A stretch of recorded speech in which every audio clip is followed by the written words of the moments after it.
데일리 탑 이슈로 먼저 가보겠습니다. 오늘 데일리 탑 이슈의 주제는 20개월 영아 살해범입니다. 전 국민을 충격에 빠뜨린 이 사건, 최초에는 아이스박스 살인 사건으로 알려졌었죠. 당시에는 이 남성이 이제 친부라고 알려졌었는데 DNA 감정 결과 이제 친부는 아닙니다. 계부인 것으로 밝혀지고 있습니다. 이 사건 내용과 이 검거 과정에 대해서 좀 설명을 해주시죠. 네, 이 사건이 발생한 게 지난 6월 15일 대전의 한 주택에서 발생을 한 건데 20대 남성, 그러니까 계부로 지금 알려져 있는 남성입니다. 20개월 된 아이가 밤에 이제 잠들지 않는다는 이유 때문에 아이를 이불로 덮고 몸을 못 움직이게 고정을 했어요. 그리고 나서 약 1시간 동안 밟고 때려서 숨지게 한 그런 사건이었습니다. 그리고 나서 아이를 지금 아이스박스에 유기한 것인데요. 이 아이를 유기한 것에는 이 지금 A 씨의 와이프죠. B 씨도 함께 가담을 한 것으로 지금 그렇게 알려져 있습니다. 112에 신고한 것이 본인이 알게 된 다음에 바로 도주를 했어요. 네. 그렇죠. 도주한 이후에 3일 만에 이 대전의 한 모텔에서 체포가 된 건데, 뭐 이 신고를 하게 된 가장 중요한 인물이 바로 이 B 씨, 그러니까 이 A 씨의 아내죠. B 씨의 어머니입니다. 그러니까 아이에게는 외할머니가 되는 거죠. 이 모녀가 지금 연락이 되지 않다 보니까 직접 집을 찾아갔다고 해요. 그리고 보니까 손녀가 보이지 않았다. 이렇게 지금 외할머니가 진술을 했다고 알려져 있고요. 이 아이는 7월 9일 이 화장실에서 발견이 됐습니다. 그러니까 아이스박스에 시신을 유기하고 화장실에 보관을 해뒀던 거죠. 정말 충격적입니다. 그런데 이 사건 정말 파고들수록 더 충격적인 일들이 많이 있었던 걸 알 수 있는데요. 일단 첫 공판이 열렸습니다. 이 A씨 같은 경우에 공소 사실을 모두 인정을 했지만 반성의 기미는 또 없었다. 이런 이야기도 전해지더라고요. 어떤 내용인가요? 사실 뭐 공소 사실 인정 안 할래야 안 할 수가 안할 없는 수가 상황이기 없겠죠. 때문에 인정을 하지 않았나라는 생각이 드는데, 지금 뭐 재판부에도 이 국민적 공분이 굉장히 큰 사건이기 때문에 뭐 최근에 100통 가까운 엄벌 진정서가 또 접수가 됐다고 합니다. 그만큼 지금 분노하고 있는 국민들이 많은 건데요. 일단 보통의 경우 아동학대 사건, 고의로 그러지 않았다, 실수로 뭐 떨어뜨렸다, 뭐 이런 식의 이야기들 참 많았잖아요. 그러니까 고의로 그렇지 않았다는 걸 강조하고 주장하는 데 비해서 이번 이 아동학대 관련 사건을 보면 바로 인정을 했습니다. 그런데 중요한 건 뭐 인정한 것도 인정을 한 거지만 반성하는 모습이 보이지 않았다고 해요. 물론 이제 마스크로 얼굴 절반 이상을 가리고 있었기 때문에 뭐 그것만으로 표정을 감지하기 쉽지는 않았을 텐데, 일단 이 재판 과정을 지켜본 사람이 인터뷰를 했어요. 그 내용을 살펴보면 뭐 기소 내용 얘기하는 동안에도 전혀 미동이 없었다고 하고요. 얼굴 표정에도 변화가 없었다고 합니다. 왜냐하면 사실 마스크로 코 부분부터 입까지 다 가렸다고 해도 눈이 보이잖아요. 그렇죠. 근데 반성을 하고 있다거나 자신이 정말 잘못했다라고 생각을 한다면 뭐 눈시울이 붉어지던지 하여튼 미동을 하지 않을 수가 없거든요. 맞습니다. 그런 상태였다고 해요. 그렇기 때문에 굉장히 담담해 보였다라는 의견들이 지금 많이 나오고 있거든요. 그래서 뭐 반성의 기미가 없었다라는 기사들이 지금 쏟아지고 있습니다. 일단 지금 뭐 이 A 씨 같은 경우는 뭐 아동학대 살해와 성폭력 범죄 처벌 등에 관한 특례법 위반 등으로 혐의를 받고 있는데, 가장 경악할 수밖에 없는 지점이 아이를 이렇게 잔인하게 폭행해서 살해한 것도 모자라서 아이를 살해하기 전에 20개월 된 아이에게 성폭행을 했다고 하죠. 사실 저도 정말 지금 말씀을 드리지만 입이 다물어지지 않을 정도의 이 끔찍한 사건, 어떻게 해야 될지 정말 너무너무 화가 나는데요. 뭐 아이가 숨지기 전에 성폭행을 했다는 지금 그 부분도 이 국가수 결과 밝혀진 내용이고요. 그리고 지금 아내 B 씨 같은 경우는 아까도 말씀드렸지만 사체 은닉 혐의를 받고 있습니다. 말씀해주신 것처럼 20개월 영아면 사실은 이제 뭐 2돌도 안 된 애기잖아요. 그러면 이렇게 정말 아장아장 걸어다니는 그 아기를 생각하시면 되는데, 그 아이를 강간하고 폭행하고 학대하다가 결국에는 살해한 이 남성, 정말 엄벌에 처해져야 될 것 같다라는 생각이 듭니다.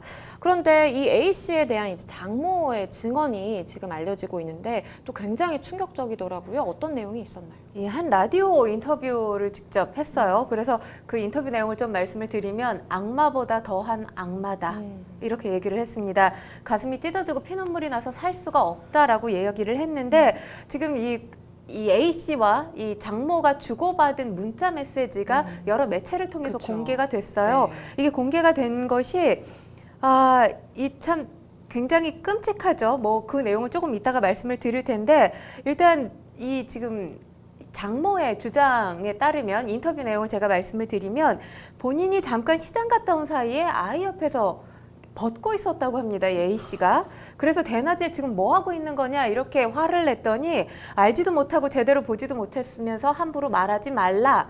이렇게 폭언을 또 하기도 했다고 해요. 그러면서 이제 나중에 경찰을 부르기 전에 딸이 그러니까 엄마죠. 장모에게 얘기를 한 것이 우리 딸이랑 아가랑 무릎 꿇여놓고 같이 번갈아 가면서 유사 성행위를 했었다. 와. 라고 했다고 합니다.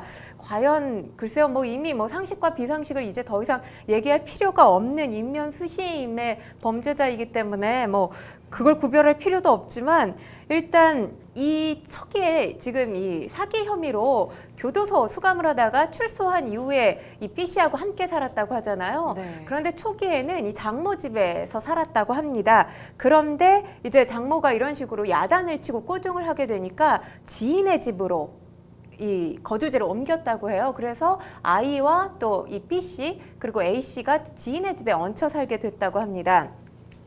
그러면서 이제 딸이 아이한테 성폭행까지 한 것 같아라고 이야기를 했다고 해요. 뭐 그리고 이제 아까도 말씀드렸지만 성폭행 정황에 대해서는 국가수에서 직접 확인을 했다. 인터뷰 내용에서 이렇게 장모가 밝히기도 했습니다. 지금 딸 같은 경우는 뭐 많은 분들이 그렇게 생각하실 거예요. 아이 엄마인데 아이를 지켰어야지. 네. 이렇게 잔인무도한 남편에게서 아이를 지키지 못한 것 무슨 이유냐라고 얘기를 하시는 분들이 상당히 많거든요. 그런데 보니까 지금 이 A 씨가 굉장히 폭행을 아내인 B 씨에게도 자주 가했던 것으로 알려져 그랬겠죠. 있습니다. 폭행을 통해서 가스라이팅을 당한 것이 아닌가 지금 이렇게 보고 있는 상황이거든요. 일단 뭐 지금 10월에 검찰 구형을 앞두고 있는 상황입니다.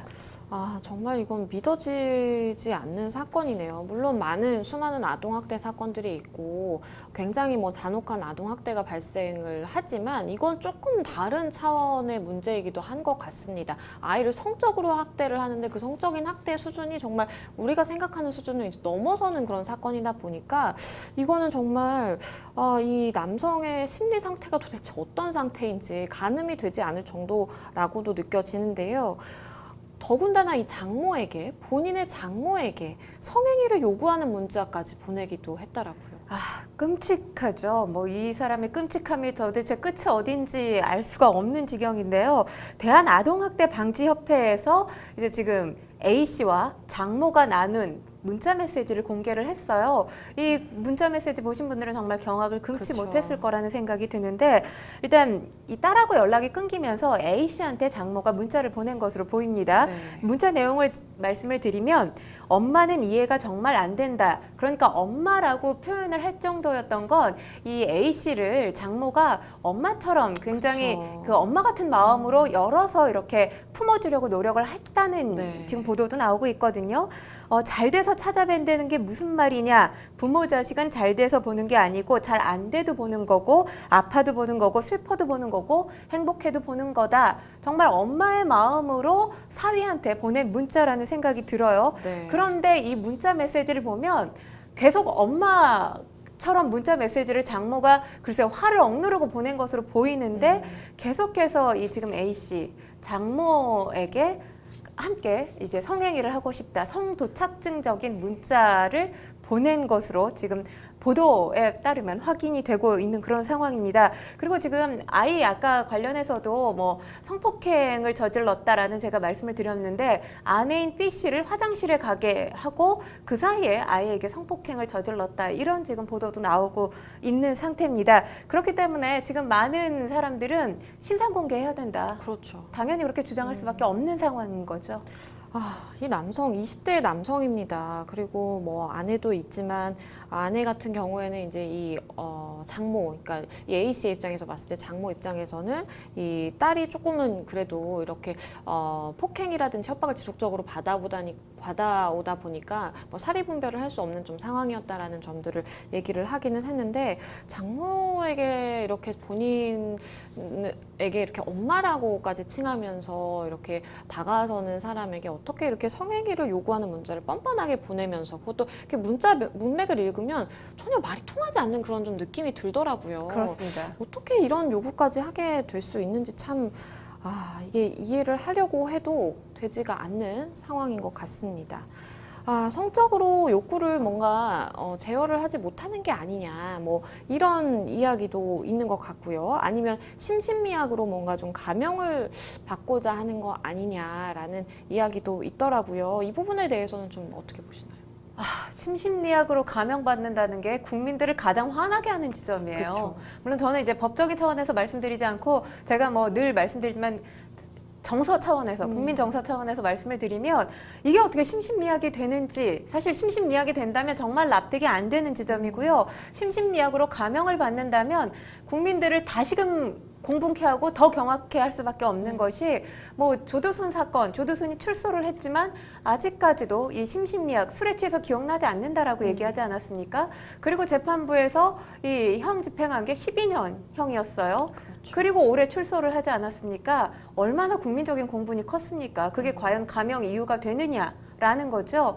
지금 이 같은 이 정말 비상식적이고 전혀 납득이 안 되는 상황인데 이걸 심신미약으로 보고 만약에 감형을 받게 된다면 글쎄요, 이게 뭐 요즘에 여론 재판도 문제다라는 이야기가 있기는 있지만 저는 이 만약에 뭐 여론이 당연히 들끓게 될 거라고 생각을 하거든요. 이 분노하는 여론을 잠재울 수 없을 거라는 생각이 들기 때문에 이건 정말 말도 안 된다고 생각을 합니다. 저는 어디까지나 이제 지금 국민 정서 차원에서 말씀을 드렸는데 우리 변호사님께서 보신다면 이게 가능성이 있나요? 저는 뭐 재판부가 현명하게 판단을 할 거라고 저는 믿습니다. 사실은 이제 앞서서 조두순 사건 말씀을 해주셨는데 그때 사실은 심신미약이 돼서 굉장히 많이 감형을 받았었고 근데 그때와 지금과는 조금 상황이 많이 다릅니다. 요즘에는 주치 감경이 아니라 오히려 그걸 가중처벌해야 된다라는 의견까지 있는 상황이기 때문에 실제로 그와 관련해서도 국회 법안이 올라가기도 했었고요. 물론 통과는 되지는 못했지만 사실은 그렇게 술 먹고 내가 기억 안 난다라고 주장을 해서 심신미약으로 빠져나가기는 요새는 사실 쉽지가 않은 그런 상황입니다. 그렇기 때문에 이 남성 같은 경우에도 물론 뭐 술을 그 당시에 마셨다 뭐 이런 이야기도 나오긴 하더라고요. 그런데 술을 마셨다라고 해서 다 심신미약 감경을 받는 것은 아니고 이 남성이 그리고 본인이 이제 발가벗은 채로 그렇게 장모에게 들켰을 때도 이게 보이는 걸로 판단하지 말아라 라면서 이렇게 그 상황이 충분히 상대방에게 문제가 있을 수 있다라는 문제 소지가 있는 상황이라는 걸 본인이 명확하게 인지를 하고 그것에 대해서 선제적으로 장모에게 이렇게 얘기를 할 정도면 이거는 사리 분별이 안 되는 상황은 아니었거든요. 전혀 심신미약에 가까이 갈 수 없는 상황이고 그리고 심신미약을 주장을 해서 이거를 감형받을 수 있는 것은 우발적으로 내가 충동적으로 한 번 어떤 행위를 했는데 크게 뭐 사람을 다치게 한다라든지 사람을 뭐 죽게 한다라든지 이랬을 때 내가 술을 마셔서 기억이 안 났는데 그런 행위가 한 번 이렇게 실수로 일어나게 됐다라는 차원의 주장이 가능한 것이지 이렇게 상습적으로 아동을 학대하고 상습적으로 부인에 대해서도 학대를 지속해오고 이렇게 그리고 뭐 장모나 이런 주변 사람들에게 이렇게 이런 행동 패턴을 지속적으로 보여온 걸 보면 제가 봤을 때는 재판부가 보기에는 심신미약을 받아들일 가능성은 굉장히 현저히 낮고 그리고 실제로도 심신미약 상태는 저는 아니라고 개인적으로 생각을 합니다. 이게 너무 국민적인 공분이 많이 일어나다 보니까 그리고 계속해서 이제 성범죄가 사실 굉장히 많이 연관이 되어 있거든요. 이 사건을 보면 그렇다 보니까 이제 화학적 거세에 대한 이야기도 사실은 좀 나오고 있는 것 같아요. 화학적 거세가 실제로 시행이 되고는 있는데 기준이 좀 어떻게 되는지 궁금하거든요. 일단 뭐 이 화학적 거세하면 2015년에 이 헌법재판소에서 합헌 결정이 났어요. 그렇기 때문에 법적으로 이 성충독 약물 치료 명령 하는 데는 네. 아무 문제가 없습니다. 일단 뭐 이 약물 치료하고 심리 치료를 병행하는 방법이거든요. 그래서 성기능을 일정 기간 누그러뜨리는 건데 사실 비용 부담이 꽤 많이 발생을 그렇죠. 해요. 그렇기 때문에 그 비용 부담에 대한 또 부담 뭐 우려가 제기가 되기도 하고 또 이제 이 약물 관련한 것이기 때문에 네. 부작용 우려도 지금 제기가 되는 건 사실입니다. 일단 뭐 어떤 과정으로 이게 성충동 약물 치료를 할 수 있게 되냐면 검사가 청구를 하게 되면 정신과 전문의 진단을 거치게 됩니다. 그리고 감정을 거쳐서 법원에서 치료 명령을 내리게 되는데 지금 성충동 약물 치료법에 따라서 성폭력 범죄자 중에 이제 재범 위험이 높은 사람들, 그러니까 19세 이상 성도착증 환자가 성충동 약물을 받을 수 있도록 돼 있는 상황입니다. 뭐 이 사건 같은 경우는 사실 성도착증 가능성이 상당히 높다라는 이야기가 굉장히 많이 나오고 있거든요. 네. 그래서 가능성이 없지는 않다고 보여집니다. 그렇다면 이 화학적 거세가 실제로 뭐 시행됐던 사례가 좀 있을까요? 그리고 말씀해주신 것처럼 이 남성에 대해서도 어쨌든 그 화학적 거세를 해야 된다라는 의견도 사실은 있던데 좀 가능성이 있을지도 좀 궁금하고요. 사실 지금 분노하고 있는 국민들은 화학적 거세, 비용도 많이 들잖아요. 화학적 거세가 아니라 아예 물리적 거세를 해야 된다, 이런 목소리도 나오고 있는 상황입니다. 그러니까 국민적 공분이 어느 정도인지를 그렇죠. 알 수 있는 대목인데 사실 물리적 거세, 뭐 분노하는 측면에서 주장할 수는 있지만 법적인 근거가 없기 때문에 물리적 거세는 시행할 수가 없는 상황입니다. 왜냐면 뭐 물리적 거세를 해도 분이 풀리지 않아라는 분들 사실 댓글 보면 많거든요. 그렇죠. 그렇지만 어쨌든 인권 침해라는 이 이야기가 있기 때문에 관련해서 법안이 발의된 적이 있어요. 그렇지만 국회 문턱을 통과하지는 못했습니다.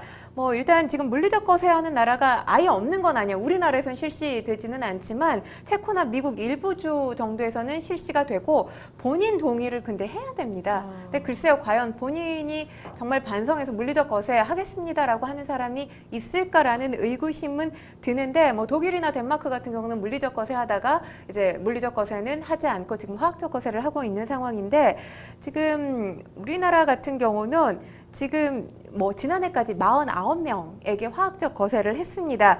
다행인 것은 이 중에 다시 성범죄를 저지르는 사람은 없었던 것으로 알려지고 있는데 지금 여러 가지 이 관련해서 이 논문들이 발표가 됐거든요. 그런데 이 논문들을 보면 일단 화학적 거세와 성범죄의 재범 가능성과 관련해서 연관성이 명확하게 규명됐다라고 보기는 쉽지는 않은 상황입니다. 하지만 아까 변호사님도 이렇게 법적으로 여러 가지 설명을 해주셨는데 지금 이 범행 방식 굉장히 잔혹하죠. 그리고 뭐 보면 유아부터 장모에 이르기까지 지금 가리지 않고 성관계를 요구하고 성폭행을 저질렀단 말이에요. 그렇기 때문에 지금 뭐 이 여론이 반영이 안 될래 안 될 수가 없는 상황일 것 같거든요. 화학적 거세 가능성은 얼마든지 있어 보입니다. 이 A씨의 기행에 대해서 정말 이 조명이 집중이 되고 있는 상황인데 이 살인을 방조하고 또 어떻게 보면 좀 도왔다라고 표현을 할 수도 있을 것 같은데 이 아이의 친모 B씨에 대해서도 사실 사람들이 좀 관심을 많이 갖고 있는 상황인 것 같아요. 분명히 잘못한 점은 있습니다. 일단 친모 B씨 같은 경우에 어떤 혐의로 재판을 받고 있을까요? 사체 유기 혐의인데 사실 B씨 같은 경우도 본인 혐의를 다 인정을 했어요. 그러니까 피해자의 볼을 꼬집은 혐의, 그건 뭐 본인이 꼬집지 않았다고 했던 것 같습니다. 이 혐의를 제외하고는 모든 걸 인정했다라고 지금 보도가 나오고 있는데 지적장애 수준으로 알려져 있는 보도들도 있어요. 근데 지적장애 수준까지는 아니고 지금 지능이 조금은 낮은 것으로 그렇게 알려져 있습니다. 아까도 제가 가스라이팅 말씀을 드렸지만 지속적인 뭐 폭언과 폭행이 A씨로부터 계속돼 왔던 걸로 보여지기 때문에 그런 상태에서 이제 심리적인 지배를 받아왔던 것으로 지금 보여지고 있어요. 그래서 지금 B씨 변호인 측에서 지인들로부터 이용당해서 발생한 채무 기록 그리고 생활 기록부 등을 증거로 제출을 하겠다라고 한 건데 이게 이제 이 증거로 제출하겠다는 게 심신미약을 주장하기 위해서 증거로 제출하기 위함이 아니라 정상 참작, 그러니까 지능이 낮아서 지금 아이를 보호하기 어려웠고 가스라이팅을 당했었기 때문에 아이를 보호할 수 없었다라는 이 정상 참작을 해달라는 이유로 증거 자료로 제출할 것으로 보여집니다. 그런데 이게 앞서서도 이제 설명을 드렸지만 20개월 된 본인의 이제 친딸은 아니더라고 하더라도 어쨌든 본인의 아내가 낳은 이 딸인데 딸에 대해서 일단 뭐 유사성행이라든지 그런 강간행위가 직접적으로 좀 있었다고 지금 알려지고 있는 상황이에요. 그러다 보니까 뭔가 이게 불법 영상물과도 좀 관련이 있지 않을까라는 가능성도 이야기가 되고 있더라고요. 이 상황에 대해서는 좀 어떻게 보시나요? 그래서 이 가능성까지 열어두고 지금 수사를 해야 할 것 같아 보여요. 네. 왜냐하면 지금 이 A씨 같은 경우는 특별한 경제 활동을 하고 있지 않았던 상황입니다. 당연히 돈을 벌어야 되는데 돈이 없는 상황에서 이런 성도착증적인 행태를 계속해서 보여왔던 사람이라면 그걸 이용해서 뭔가 경제적인 이익을 추구하려고 하지 않았을까. 합리적인 의심이라는 생각이 들거든요. 이런 의심이 드는데 특히 아이의 특정 부위에 상흔이 계속 보여왔다고 해요. 그래서 이걸 이용해서 온라인에 불법 영상을 판매하지 않았을까라는 지금 가능성이 제기가 됐는데 사실 이 손정 사건을 보면 정말 이것도 경악할 수밖에 없었던 그런 사건이죠. 네. 이 해당 사이트에 생후 6개월 된 영아도 그랬죠. 있었습니다. 네. 지금 20개월 된 아이고 이 아기에게 무자비하게 지금 성폭행도 가했던 것으로 지금 알려져 있기 때문에 불법 영상 촬영물이 분명히 있었을 것으로도 사실 가능성 배제할 수 없어 보입니다. 그리고 사실 6월 15일에 학대 행위가 있어서 아이가 사망한 것으로 알려져 있지만 지금 많은 범죄 연구가들은 그 이전에도 지속적으로 아이에 대한 학대가 있지 않았을까 지금 의구심을 제기하고 있는 상황이거든요. 그리고 또 문제를 제기하고 있는 게 지금 아이가 20개월이면 그동안 영유아 검진 몇 달에 한 번씩 이렇게 받게 그렇죠. 되잖아요. 그런데 이런 검사에서 왜 학대 사실을 발견해내지 못했는지 이런 기관들에 대한 책임 여부도 조사를 해야 되는 게 아니냐 이런 의견까지 나오고 있습니다. 사실은 이런 아동학대 같은 경우에는 가정 내에서 발생하다 보니까 이런 병원이라든지 어린이집이라든지 외부기관에서 사실 이걸 발견해주지 못하면 이게 자생적으로 바깥으로 사실은 소식이 알려지면 이미 아이가 굉장히 회복할 수 없는 상황에 이르렀거나 지금 상황처럼 정말 사망한 그런 상황인 경우가 굉장히 많은데 말씀해주신 것처럼 왜 이런 학대 사실에 대해서 사실은 가까운 사람들은 물론이고 관련 기관이 연관이 되어 있다면 왜 몰랐을 수밖에 없는지 그 부분도 참 의문이기는 합니다.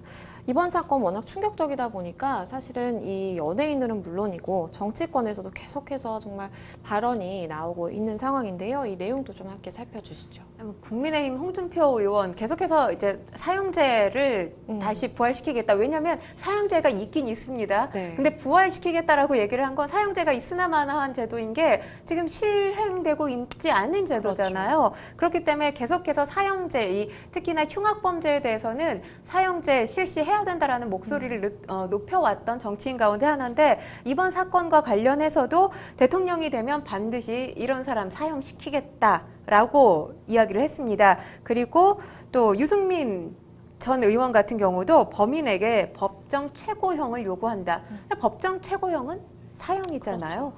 그리고 또 연예인들도 여기에 가세를 했는데 하리수 씨가 남긴 SNS 글 참 마음에 와닿아서 공감한다라는 의견들이 상당히 많거든요. 제가 이 SNS 글 내용을 말씀을 드리면 재발 범죄자의 인권보다 피해자를 위해서 법이 바뀌고 범죄를 저지르면 그 범죄에 타당한 벌을 받았으면 좋겠다. 그러면서 이제 진짜 벌이 무서워서라도 죄를 못 짓는다는 말을 들어봤으면 좋겠다. 이게 사실 하리수 씨가 SNS에 본인 생각으로 적어놨지만 많은 국민들의 생각과 동일한 지점이 아닌가라는 생각이 듭니다. 배우 정보석 씨도 회복할 수 없는 중벌 그리고 신상 공개를 촉구하고 나선 상황입니다. 네, 신상 공개 말씀을 해주셨는데 이 A씨와 B씨에 대해서 아직까지는 신상이 공개되지 않고 있는 상황입니다. 그렇지만 많은 국민들이 정말 충격을 받았고 분노를 하고 있는 상황이기 때문에 신상 공개를 요구하는 이 국민청원도 꾸준하게 좀 동의를 얻고 있는 상황이죠. 관련해서 신상 공개 그리고 엄벌을 촉구한다라는 목소리를 냈던 게 지난달 30일이에요. 그러니까 오늘로 한 이틀째인데 30일 관련 글이 올라왔는데 바로 그 다음 날, 그러니까 31일 오전 동의한 인원만 10만여 명에 가깝습니다. 그러니까 얼마나 이 사건에 분노하고 있는 국민들이 많은지를 알 수 있는 거죠. 관련해서 저는 이렇게 국민적인 공분이 크기 때문에 아마도 이 신상공개 이루어지지 않을까라는 생각이 들고요. 반인륜적 범죄예요. 신상공개는 너무너무 당연한 거기 때문에 사실 청와대 국민청원 게시판에서 목소리가 높아지면 그 다음에 관련 위원회를 열고 또 위원회 소집해서 결정하거든요. 이런 시간 걸리는 조금 과정들 조금 앞당겼으면 좋겠습니다. 사실 이게 국민 여론이 들끓고 나서 이런 뭐 위원회가 열리는 걸 보면 여론을 살피고 열리는 게 아닌가 이런 생각이 들 때도 그러게요. 있거든요. 사실 말씀해 주신 것처럼 뭐 국민적인 여론에 따라서 이게 공개가 되고 안 되고가 되면 사실은 좀 안 되는 문제이지만 이번 사건 같은 경우에는 국민적인 공분을 떠나서도 사실은 충분히 신상 공개 요건을 만족시킬 수 있는 사안이라고 보입니다. 일단은 뭐 성범죄라든지 강력범죄에 대해서 경찰이 신상공개위원회를 열어서 이제 신상을 공개할지 말지를 결정을 하는데 충분히 이제 강력범죄이고 사실은 이제 성범죄 부분도 굉장히 좀 그 수위 자체도 죄질 자체도 나쁘고 수위 자체도 굉장히 높은 상황이고 일단 아이가 지금 사망을 한 상황이기 때문에 그 점을 고려한다면 충분히 신상이 공개되고도 남을 수 있는 그런 사안 아닌가라는 개인적으로 생각을 해보고요.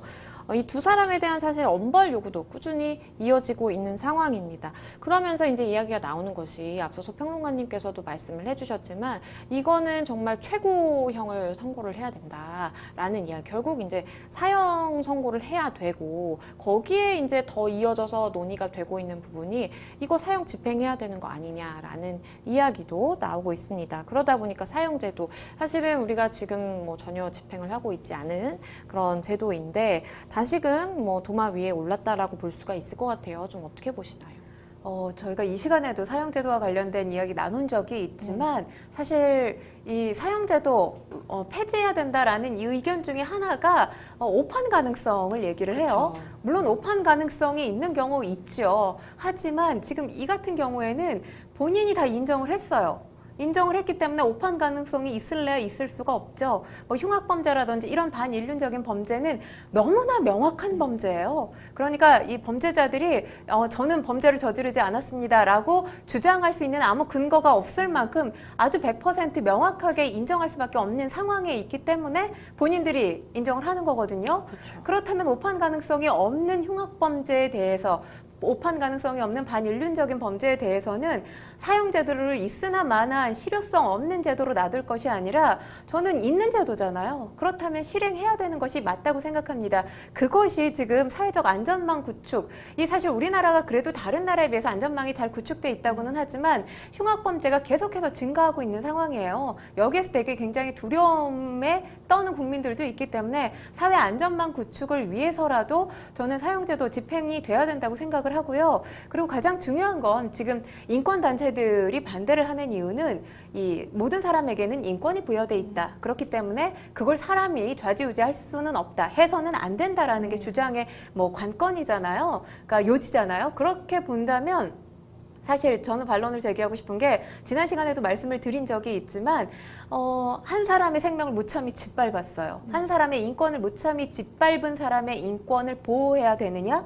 거기에 대해서는 저는 합리적 설명이 전혀 없다고 생각하거든요. 사람이기 때문에 인권을 보호해야 돼라는 것으로밖에 안 들려요. 그렇죠. 그렇기 때문에 거기에 대해서 타당성이 있는, 그러니까 모든 국민들이 수긍할 만한 이 합리적인 설명이 되어진다라면 모르지만 사실 거기에 대해서 국민들이 수긍하지 못하기 때문에 이런 반인륜적 범죄가 불거질 때마다 사형제도 다시 집행해야 된다 이렇게 적극적으로 목소리를 내고 있는 것이거든요. 그렇기 때문에 인권단체들은 무조건 그 흉악범죄자들의 인권도 보호해야 된다라는, 글쎄요, 저는 이건 논리에 맞지 않는다라는 생각이 들고요. 무엇보다도 피해자와 피해자의 가족들, 피해자의 유족들을 생각한다면 그런 주장이 과연 논리적일까라는 생각도 듭니다. 그리고 중요한 게 지금 사형 제도가 있는 국가가 우리나라만 있는 게 아니에요. 97년 12월 이후로 사형제가 집행되지는 않았지만 미국이나 일본 역시 여전히 사형제도 집행을 하고 있는 상황입니다. 그렇기 때문에 세계적인 추세에서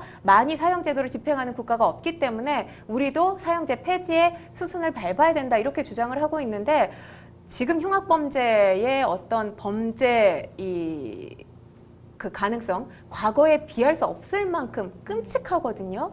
그런 상황이라면 다시금 돌아봐야 되지 않을까. 그리고 사실 있으나 마나한 제도는 저는 생각을 해봐야 된다고 생각하거든요. 그렇죠. 있으나 마나한 제도 그냥 두는 건 사실 이것도 사용제도 있어야 한다는 국민적인 여론을 눈치 보고 그냥 두는 것 같기도 해요. 그리고 그 제도를 실행하지 않는 것도 역시나 사용제도 폐지해야 된다는 국민적인 여론을 보고 또 눈치를 보고 이렇게 제도가 있지만 실행을 하지 않는 것으로 보여지거든요.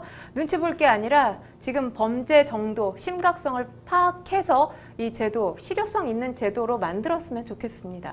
네, 저도 공감을 하는데요. 평론가님께서 말씀해 주신 것처럼 사실 오판 가능성이라는 거는 과거에는 좀 있을 수 있었던 그런 상황인 것 같아요. 이제 사실은 워낙 지금처럼 이 수사 기법이라든지 이제 과학 수사가 많이 발달하기 이전으로 시점으로 거슬러 올라가면 사실은 뭐 자백만으로도 이게 유죄 판단이 됐었던 뭐 그런 가능성도 있고, 그리고 워낙 이제 수사가 이루어질 때 뭔가 이제 고문이라든지 아니면 뭐 그 외 불법 적인 방법으로 이렇게 자백을 얻어내서 이것만 가지고 이 사람을 유죄로 몰아가서 이제 판단받는 그런 경우들이 이제 과거에는 사실 조금 있었기 때문에 그 부분 때문에 우리가 이렇게 오판을 해서 한 사람의 생명을 잘못 이렇게 앗아가게 되면 이거는 정말 되돌이킬 수가 없다라는 것 때문에 사실은 사형 집행을 하지 않고 있고, 그리고 사형 집행에 대해서 반대하는 분들의 이제 그런 근거가 그런 부분인데, 저는 지금은 좀 많이 달라졌다라고 생각을 합니다. 그런 오판 가능성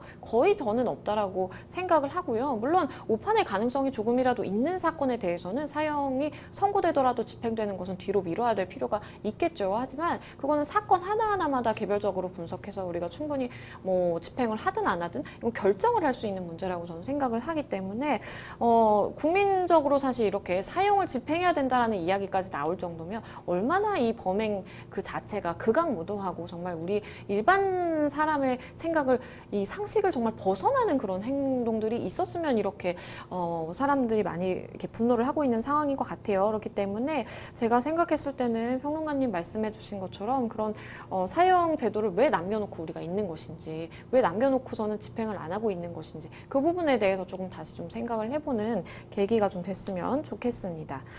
정인이 사건, 많은 분들이 사실 또 분노를 하셨던 사건이에요. 그때 당시에 굉장히 많은 분들이 또 눈물도 흘리셨었고, 이런 정인이 사건의 아픔이 채 가시기도 전에 또다시 잔혹한 이 영유아 살인 사건이 발생을 한 건데요. 이게 그때 당시에도 뭐 제도적으로 굉장히 좀 보완이 돼야 되는 부분이 있다. 그리고 가까운 병원에 이제 찾아갔었던 적이 있었는데 그걸 왜 이렇게 우리가 판단을 못했고 그때 좀 이렇게 신고가 이루어졌으면 좋았을 텐데라는 아쉬움들이 많이 있었는데, 왜 아직도 이렇게 아동 학대 사건, 아동 살해 사건, 이 사건들이 이렇게 좀처럼 끊이지 않는 걸까요? 일단 지금 코로나19 상황이 되면서 어려워진 가정들이 참 많잖아요. 근데 경제적으로 어려워지면서 뭔가 이 부모들이 받는 스트레스가 상당해요. 근데 이 스트레스 상황이 해소되지 못한 걸 아동한테 이제 분풀이하는 경우가 굉장히 많아지는 거죠. 그러니까 가족 내에서 가장 취약한 대상한테 분풀이를 하게 되는 건데, 그 취약한 대상이 아이일 수밖에 없는 거예요. 그렇죠. 그렇기 때문에 단순히 피아동을 가정에서 분리하고 또 이제 관련 법 집행 강화됐다고 하더라도 이 아동 관련 범죄, 아동 학대 관련 범죄가 끊어지지 않을 수밖에 없는 것으로 지금 보여지고 있는데, 또 가장 문제인 건 이렇게 끔찍한 아동 관련 범죄가 발생을 하면 당연히 보도가 쏟아지죠.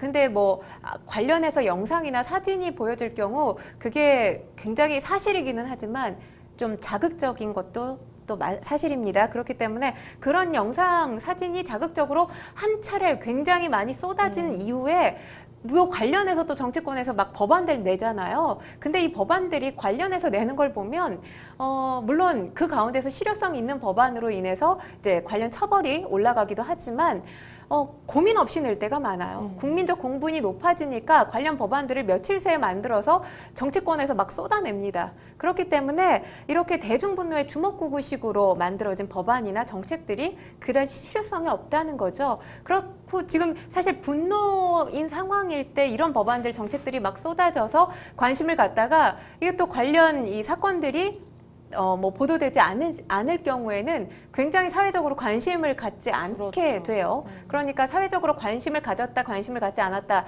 이렇게 관심도가 지속되지 않는 것 또한 이런 범죄가 계속 발생되는 이유 중에 하나라고 볼 수 있겠습니다.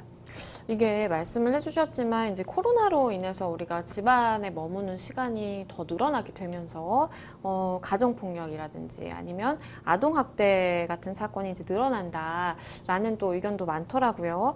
코로나 시대 뭐 이제는 뭐 위드 코로나 이야기도 지금 나오고 있는 상황이기 때문에 사실은 우리가 가정 내에서 약자를 대상으로 하는 이러한 범죄들에 대해서 다시 좀 생각을 해봐야 되지 않을까라는 생각도 들고 뭔가 제도적 보완에 대해서도 한번 좀 생각을 해봐야 될 것 같아요. 일단 뭐 아동학대 현장 대응의 3주체라고 하면 아동학대 전담 공무원, 그리고 경찰, 또 아동보호 전문기관이 있죠. 그런데 우리나라 같은 경우는 이런 것들이 체계적으로 잘 지금 움직이고 있다라고 보기는 쉽지 않아요. 그런 이야기들이 본격적으로 나오기 시작한 게 사실 지난해 정인이 사건 이후에 나오기 시작했기 때문에 이와 관련해서 이 3주체의 명확한 어떤 이 역할 규정 그리고 협조 체계가 분명히 필요해 보이고요.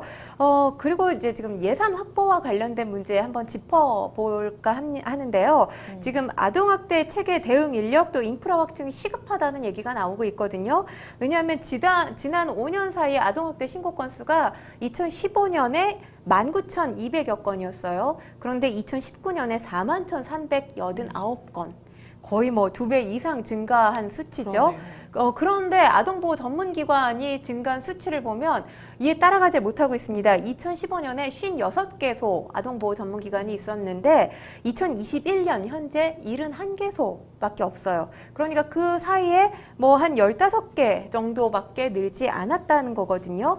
그러니까 아동학대 신고 건수도 늘지만 그만큼 아동학대를 당하고 있는 아동들이 많다는 거예요. 근데 보호할 수 있는 기관이 굉장히 적다는 건 문제이기 때문에 사실 뭔가 예산 확충을 해야 된다라고 하면 예산 지금 부족합니다. 이런 얘기 나오고 있거든요. 뭐 이런 부분에 있어서는 범죄가 계속해서 끊임없이 늘어나고 있기 때문에 예산 관련해서 조금 더 많이 집행을 하는 노력을 정부에서도 기울여야 될 것으로 보입니다. 네. 정말 생각할 지점들이 많았던 그런 주제인 것 같습니다. 이 20개월 영아 살해범. 그냥 쉽게 떠올려만 봐도 적용될 수 있는 뭐 범죄들은 한두 가지가 아닌 것 같습니다. 뭐 사실은 뭐 아청법도 적용이 될 수가 있고 성폭력 처벌법부터 사실 아이를 강간해서 살해했고 아동 학대까지 했기 때문에 이거는 정말 이 많은 범죄를 저지른 만큼 이 남성이 그 죄값에 맞는 그런 대가를 톡톡하게 좀 받는 그런 결과가 나오기를 바라겠고요. 저희도 끝까지 지켜보도록 하겠습니다. 저희가 준비한 데일리 탑 이슈는 여기까지입니다. 다음 시간에 더욱 따끈따끈한 핫 이슈로 다시 찾아뵙겠습니다. 여러분은 지금 생생법률쇼와 함께하고 계십니다.